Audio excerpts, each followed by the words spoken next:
Welcome to the Slop Temple. We pray this video helps. You start inside Revit with a saved project. This prevents lost work.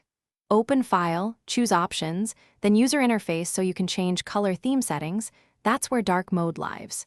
You do this now because interface themes affect readability and contrast across views. Once in User Interface, locate the theme dropdown and check the current selection. You'll see light versus dark options and sometimes a system default. Choose dark to switch the overall UI appearance and prepare for view-specific tweaks. Now that you selected dark in the theme dropdown, apply and follow prompts.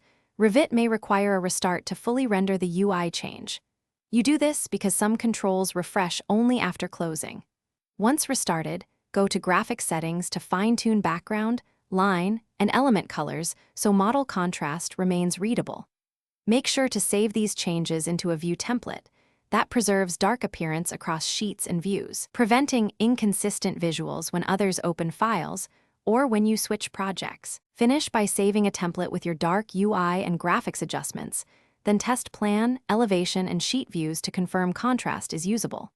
If colors render oddly, first reset User Interface or Graphics to default, then update GPU drivers because display drivers often cause rendering problems.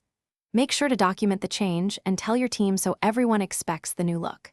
If an urgent issue persists, revert to Light, Export Settings, and open Autodesk Support with your exported config for diagnostics.